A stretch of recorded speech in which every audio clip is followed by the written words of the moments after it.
everyone, what's up? My name is Joss and welcome back to my channel, Squibbles Reads. So we have reached the end of my year-end videos week. If you missed my best books, worst books, 2018 TBR, 2018 reading goals videos, any of those, I made a year-end video playlist which I will link up in the card and down below in the down bar. Of course, by no means is this a comprehensive list, but today I'm going to be letting you know about my top 20 most anticipated releases of 2018. I will be going chronologically by release date. The large majority of them are winter and spring books, but I do have a small handful of summer 2018 books which are just A+ releases. In terms of the release dates, I took them all from Goodreads and they are all the American release dates, but as we know, they can be pushed forward or back for any number of reasons, so they are all accurate as of today, but I can't guarantee that they will be entirely accurate in the future. Please consult Goodreads, Amazon, whatever you use for the most up-to-date information. Like I said, I do have 20 books, so I should probably just get started. On January 9th, we have The Immortalists by Chloe Benjamin. This starts in the year 1969. In New York, there's a psychic that shows up that can tell anyone the date of their death, so the Gold Children, there are 4 of them, they go to the psychic and learn about their future. We follow them through the next 5 decades. We have Simon, who moves to San Francisco. Clara is a magician in Vegas. Daniel is an army doctor post 9/11. And Varya does research about science and immortality. On January 16th, Red Clocks by Lenny Zumas. This book explores women's rights and women's bodies that is set in an alternate reality where abortion and in vitro fertilization are illegal, and the rights to any and every embryo are under the power of the Personhood Amendment. We follow 5 women in a small Oregon town. There is a high school teacher that is trying to have a baby on her own. We have a very distraught mother of 2, an adopted daughter who becomes pregnant, and a homeopath or a healer who is arrested and put on trial, and somehow this brings all 5 of the women together. On January 30th, The Wedding Date by Jasmine Guillory. This is about Alexa, who meets a super hot dude in an elevator. He is at the wedding of his ex-girlfriend and his best friend, which should be just a fascinating ride. Alexa somehow agrees to go as his date to the wedding, which is one of my favorite romance tropes. Random pretend relationship evolves into real relationship. The relationship is also an interracial relationship, and I am glad that romance is stepping it up in the diversity department this year, because have you seen all of Nicholas Sparks' book covers like right next to each other? Anyways, February 6th, we have An American Marriage by Tiare Jones.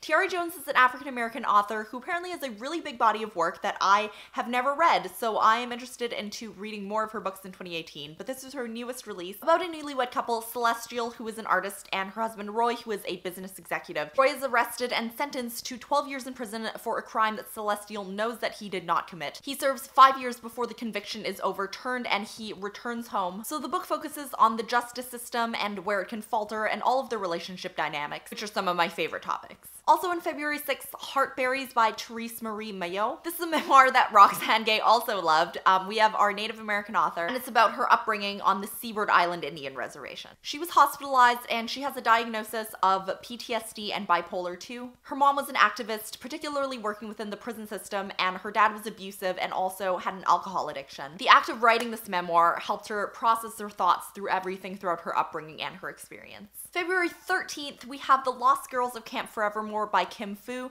Kim Fu was originally Canadian. She also wrote For Today I Am a Boy, and this book was blurbed by Celeste. You guys know I'm all over that. So we have 5 girls and they are at a summer camp called Camp Forevermore. It's full of like campfires and friendship bracelets, not unlike the Lindsay Lohan version of The Parent Trap, which is my favorite movie. But anyways, they go on an overnight kayak trip to this small island, and somehow they get stranded there with no one to help them, no camp counselors, no adults, and then I guess we will see what happens from there. Also on February 13th, Freshwater by Awaeka Emezi. This is the author's debut novel about our protagonist Ada, who lives in Nigeria and experiences a lot of distress as a child and as a baby. She moves to the States for college, and it sounds like the rest of the book deals with dissociative identity disorder, and Ada has 2 alternate selves, which is the verbiage that the synopsis on Goodreads uses. I'm super interested in seeing how this book deals with her family heritage and the mental health part of it. I feel like dissociative identity disorder is one of the disorders that is the most sensationalized and turned into like forms of what people think is entertainment. But all the reviews that I've read of this have been positive, so I'm definitely looking forward to it. February 17th, one of the coolest books I think that I'm mentioning today is called A Princess in Theory by Alyssa Cole. This is the first book in the Reluctant Royal series. This is a modern day romance about a girl whose name is Naledi Smith. She's a former foster child. Now she's in grad school. She's enveloped in her research. She loves evidence-based stuff and what she does, but she keeps getting these really annoying emails that she thinks are spam that are claiming that she's betrothed to an African prince. Then Prince Tabiso, who is the heir to the throne of Tesolo, is trying to find the woman that he is betrothed to. Naledi runs into him but does not recognize him as any sort of prince, and now he is interested in experiencing life and love outside of his royal duties. I think this book is like the modern day fairy tale that I've always been wishing for in a book. Okay, so we are moving into the month of March. We are starting with a short story collection called A Wayland by Ramona Ausubel. Honestly, I have no idea what the short story collection is about. All I do know is that Ramona Ausubel can write up a storm. One of her previous short story collections called A Guide to Being Born was one of my favorite books that I read in 2016. She can do in 10 pages more than I've seen some authors do in full-length novels, and they impacted me more in 10 pages than like 400 pages. So if she wrote like the phone book or like a book about ice melting, she would probably make it glorious, and I'm here for all of it. Also on March 6th, we have Girls Burn Brighter by Shobha Rao. This is about two girls, Purnima and Savita, who live in an Indian village. Purnima's father hires Savita to work at his sari loom. Neither of them are very well off, but Savita is intense, passionate, and energetic, and they make colorful clothes and flavorful food together, and they form a really deep and cool friendship. Something awful and cruel happens to drive Savita away, and Purnima makes it her task to find her again, and she delves into the underbelly of India, to the darkest places, and also to the States and Seattle. This book deals with domestic abuse, human trafficking, immigration, and intersectional feminism, and it's apparently super dark, but also super important. March 6th again, we have Speak No Evil by Uzodinma Awiyala. This is about Niru, who is a top student and track star at a prestigious private school in Washington, D.C. He's Harvard-bound, and his parents are super proud of him, but Niru's father finds out that he is gay, and he does not approve of this, and no one knew before, apart from Niru's best friend Meredith, who is also going through her own struggles. This is a book about expectations, institution, violence, and pressure, all topics that I really enjoy reading about. And the last one of March 6th. March 6th is gonna be a huge day for me, bye wallet, but this is a book that I hauled in my December book haul. If you guys are interested, I'll leave it in the card there. This is called Rainbirds by Clarissa Gunawan. It takes place in Japan, where our protagonist Ren, he is at grad school, and he finds out one night that his sister has been killed in a brutal stabbing. He leaves school to go to her small town to try and find out what happened. He ends up taking her old job and free housing at the home of a politician, and he not only relives memories from his own childhood, but he uncovers more things about her job and her life in the small town. Moving into the month of April, on April 18th, we have Sophia of Silicon Valley by Anna Yen. Our protagonist, Sophia Young, is the daughter of Taiwanese immigrants. She works in Silicon Valley, where there are a whole bunch of large tech companies like Apple, Google, Tesla, and Oracle. She gets a job where she is the right-hand woman to a man named Scott, who is the founder of a groundbreaking software company and the CEO of this animation film studio. She's hired by someone else to run investor relations, and this explores her journey and her feelings around a pretty high-status career as a woman of color in a massively male-dominated industry. Now we're moving into the month of May, and on May 15th, The Ensemble by Aja Gabel. This one is also blurbed by Celeste Ng. This is a debut novel about the four musicians that are in the Van Ness String Quartet who play chamber music.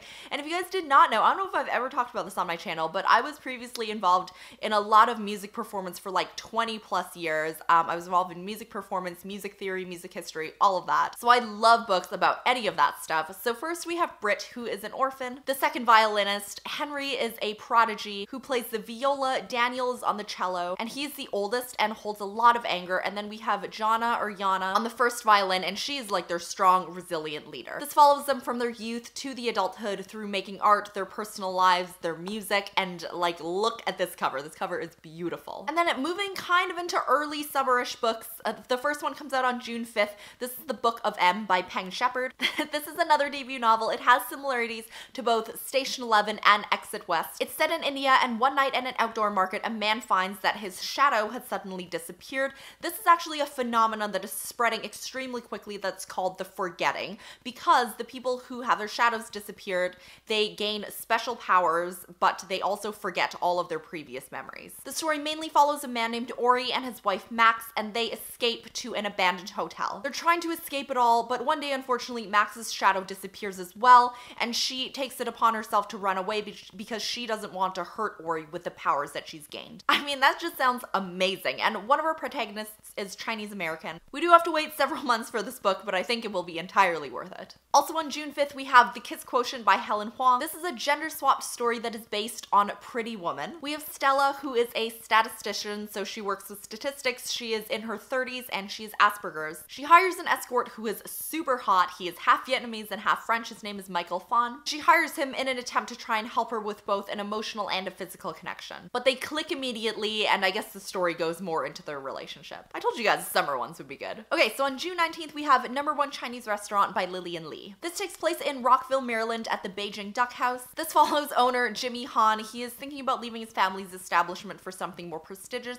We also have Jimmy's older brother, Johnny, and his daughter, Annie, and Johnny and Annie are struggling with the dynamic of their father-daughter relationship. I think this is the cutest part of it, but apparently there are 2 longtime employees of the Duck House called Nan and Ah Jack, and they want to turn their 30-year friendship into something else. However, Nan has a son named Pat, and he and Annie start getting mixed up in a dangerous game that results in a tragedy at the Beijing Duck House. What that is, I don't know. But the plot revolves around this tragedy and how much their families are willing to sacrifice for these kids. Okay, so I'm so excited for this next one. This is like my ultimate anticipated release for 2018. It comes out on July 31st, which is far into the future, but I know that it will be worth it. This is called The Incendiaries by R.O. Kwon. This is about Phoebe Lynn and Will Kendall, and they meet at a prestigious university called Edwards University. Phoebe is in the midst of blaming herself for her mother's death. Will is on scholarship, and he just transferred there, and he falls super in love with Phoebe, but Phoebe is struggling emotionally, and she is sucked into this secret extremist religious cult, and that is led by a former student whose name is John. John has a past involving North Korea as well as Phoebe's Korean American family. Will, on the other hand, is struggling to confront his past where he has very strong fundamentalist values. The extremist religious group is involved in a violent act that kills 5 people when Phoebe disappears, and Will, being in love with Phoebe, is trying to find her and trying to find out exactly what happened. Also on July 31st, Fruit of the Drunken Tree by Ingrid Rojas Contreras. This takes place in Bogota in Colombia, where the Santiago family lives in a gated community away from the political upheaval that's going on in the country. There's also a drug lord, Pablo Escobar, that is eluding authorities. In the Santiago family, we have 7-year-old Chula and her older sister, Cassandra,